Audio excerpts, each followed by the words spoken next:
하루를 휴식한 이정우가 홈에서 애틀레티코와의 3연전을 맞이하게 되었습니다. 미국 현지 기준 금요일 저녁에 경기를 하게 되는데 애리조나와의 3연전에서 루징 시리즈를 기록한 샌프란시스코가 다시 반등할 수 있는 찬스를 맞게 되었습니다. 팀 평균 자책점이 5점대인 아메리칸 리그에 속한 애틀레틱을 상대하기 때문입니다. 애틀레틱의 승률이 5할이긴 하지만 개막 초반에 선전을 펼쳤지만 최근엔 점점 페이스가 떨어지면서 계속 루징 시리즈를 기록하고 있는 팀입니다. 직전에 다저스와의 3연전에서도 1승 2패를 기록했고 특히 전날엔 김혜성이 한 경기 홈런, 도루, 이볼렛 등 맹활약을 펼치고 무려 19득점을 터뜨리면서 애틀레틱을 초토화시켜 버렸습니다. 충격적인 패배 때문에 샌프란시스코와의 경기에도 영향이 있을 수밖에 없는데 문제는 이정우가 상대할 선발 투수가 당연히 다저스전에 출전했던 투수가 아니고 4일을 푹 쉬고 샌프란시스코전을 대비한 애틀레틱의 에이스 투수라는 것입니다. 샌프란시스코 자이언츠가 패배하는 것도 좋지 않지만 더 중요한 건 이정우의 타격 성적이죠. 5월 성적은 분명 좋다고 볼 수 없지만 최근 4경기에서는 반등할 기미를 보이는 타격을 보이고 무엇보다 4경기 연속 안타와 2경기 연속 홈런으로 장타가 재생산되면서 이정우의 미니 슬럼프가 끝날 조짐이 보였다는 것입니다. 이정우는 3번 타자로 출전하게 되었고 타순도 변화가 있었고 피츠제럴드도 부상에서 복귀를 했습니다. 이번 경기 선발 투수인 로고랩은 1회 초에 3명이 타자를 깔끔하게 요리했고 이정우는 1회 말 투아웃 주자 없는 상황에서 타석에 올랐습니다. 오클랜드 투수는 공 자체가 강력해 보이진 않았지만 1, 2번 타자들이 쉽게 물러났습니다. 이정우는 초구가 높은 슬라이더가 들어오면서 지켜봤습니다. 그리고 이 구째에 한가운데로 들어온 스위퍼를 공략을 했는데 타이밍이 빨랐고 공은 멀리 날아가지 못한 채 플라이볼로 아웃이 되었습니다. 아마도 패스트볼을 예상하고 타격을 한 것으로 보입니다. 샌프란시스코 자이언츠는 3회 대량 득점에 성공을 합니다. 선두 타자 베일리가 중전 안타를 치면서 출루를 했고 9번 타자 피츠제럴드가 시어스 투수를 힘들게 하면서 볼넷으로 출루를 하면서 기회를 잡았습니다. 우선 시어스 투수가 흔들리고 있다는 게 확실히 보였죠. 그러더니 라모스까지 연속으로 볼넷을 허용하면서 노아웃의 말루가 만들어져 버렸습니다. 이러면 더 좋은 기회죠. 그 다음은 팀의 타점 1, 2위 타자들이 나서고 혹여나 플로레스가 병살타를 쳐도 이정우에게 타점 기회가 올 수 있었습니다. 그런데 플로레스의 타격이 심상치 않았습니다. 계속 파울을 만들면서 시어스의 투구수를 급격히 늘려버렸고 당연히 밀어내기 점수를 줘도 다음 이정우가 있기 때문에 무조건 승부를 낼 수밖에 없었습니다. 그리고 19구째 시어스는 에라 모르겠다 라는 듯 자신의 가장 빠른 볼 92마일 공을 한가운데로 던지면서 플로레스가 기회를 놓치지 않고 단 한 방에 4점을 추가해버린 말로 홈런을 쳐버렸습니다. 근데 솔직히 시청하면서 리액션이 저도 모르게 안 나오더라고요. 김이 샜거든요. 아니 왜 이정우 앞에서 다 쓸어내냐고. 한 명이라도 좀 남겨주지. 아직은 샌프란시스코를 진심으로 응원은 안 되나 봅니다.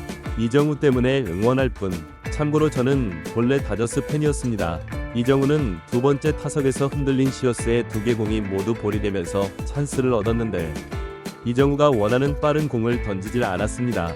계속 스위퍼만 던집니다. 1&2 카운트에서 여전히 이정우에게 더 유리했는데 4구도 스위퍼를 던졌고 이정우는 타격을 하면서 힘없는 땅볼로 물러나게 되었습니다. 모든 타자들에게 패스트볼을 던지고 있던 시어스는 이정우에게는 단 한 번도 빠른 공을 던지지 않는 치밀함으로 분석을 단단히 한 것 같았습니다. 같은 시간에 다저스 홈에서도 경기가 열리고 있는데 김혜성이 3경기 연속 선발 출전하게 되었습니다.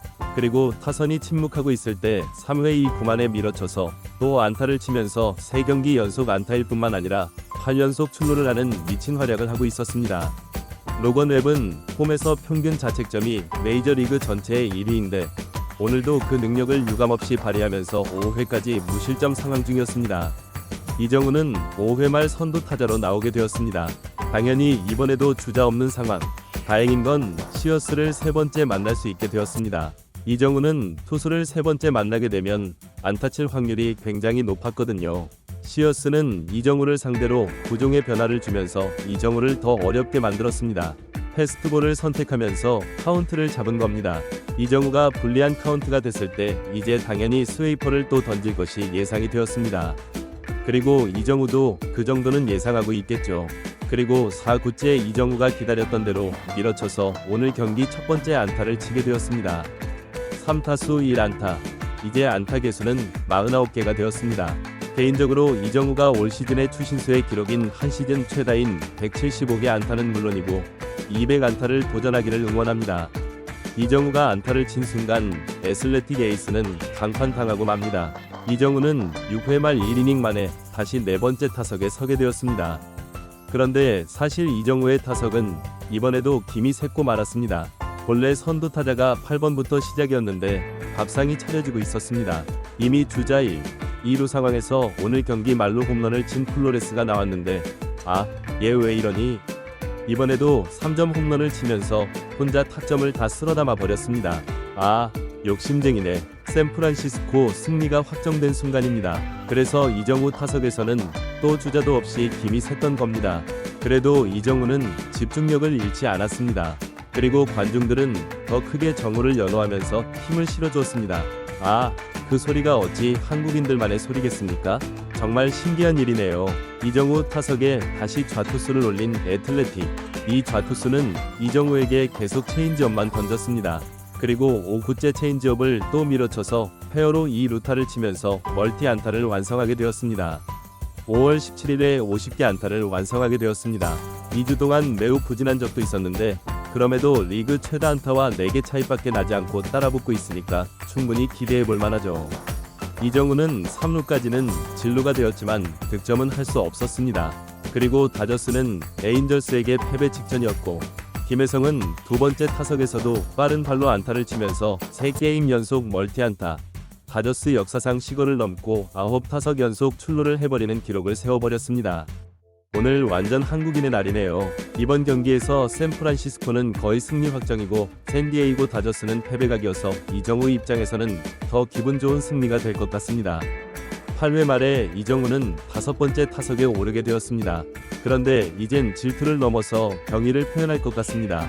이정우 효과일까요? 이정우 앞에 플로레스인데 이미 말로 홈런, 3점 홈런을 쳤는데 이번 타석마저도 솔로 홈런을 쳐버리면서 한 경기 3홈런, 그것도 혼자서만 8타점을 쓸어담아 버렸습니다.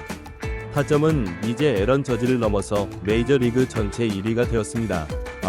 매우 어색하죠. 지금까지 대부분 이정우 앞에서 홈런이 나오는 경우가 별로 없었다 보니까 이정우는 또 주자 없이 타석이었습니다.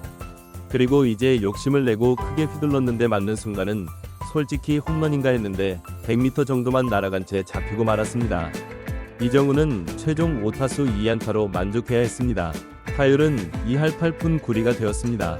샌프란시스코는 아다메스의 추가 타점까지 나오면서 9대1로 대승을 거두게 되었고 애틀레틱의 에이스를 무너뜨린 만큼 내일은 연승도 가능할 수 있을 것 같습니다. 투수가 문제죠. 이정우의 연속 멀티안타 파이팅.